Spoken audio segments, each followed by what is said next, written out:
AIADMK MLA பதவியை ராஜினாமா செய்த இசக்கி சுப்பையா பனையூர் தாவேகா அலுவலகத்திற்கு வருகை தந்துள்ளார். இந்நிலையில் அவர் தாவேகாவில் இணைந்துள்ளார். அண்மை செய்தியாக பார்த்து கொண்டிருக்கின்றோம்.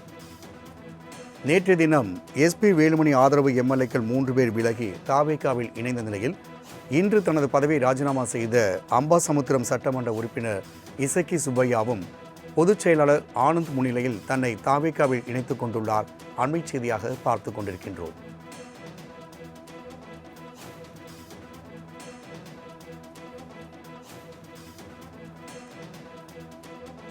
பனையூர் தாவேகா அலுவலகத்திற்கு வருகை தந்த இசக்கி சுப்பையா பொதுச் செயலாளர் என் ஆனந்த் முன்னிலையில் தன்னை தாவேகாவில் இணைத்துக் கொண்டுள்ளார்.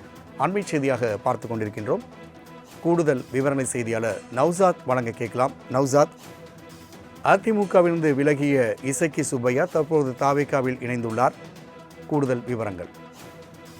வணக்கம் ராம்குமார். அதிமுகவில் தொடர்ந்து பயணித்து வந்தவர், மூத்த உறுப்பினராக இருந்தவர். தற்போது இன்று காலை சட்டப்பேரவையில் மிக முக்கியமாக சபாநாயகர் சந்தித்து தன்னுடைய ராஜினாமா கடிதத்தை கொடுத்தார்.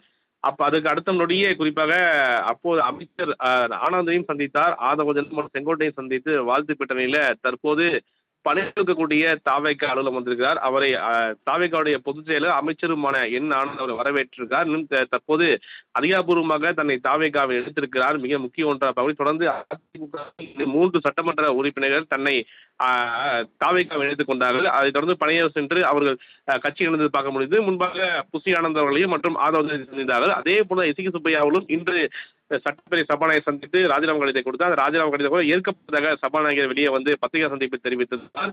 இன்றைய தற்போது தாவேகாவை தன்னை அதிகாரப்பூர்வமாக இணைத்திருக்கிறார். மிக முக்கிய ஒன்றாக தொடர்ந்து அடுத்தடுத்து பல்வேறு நபர்கள் தாவேகாவில் இணைவார்களா, தொடர்ந்து ராஜினாமா செய்து வருவதால் மீண்டும் அரசியல் சூழ்நிலை தச்சரி பரபரப்பு ஏற்பட்டிருக்கிறது. இருந்தபோது தற்போது தாவேகாவில் இணைந்திருப்பது மிக முக்கியத்துவம் வாய்ந்ததாக பார்க்கப்படுகிறது. ராம்குமார். நௌசாத், தகவலுக்கு நன்றி.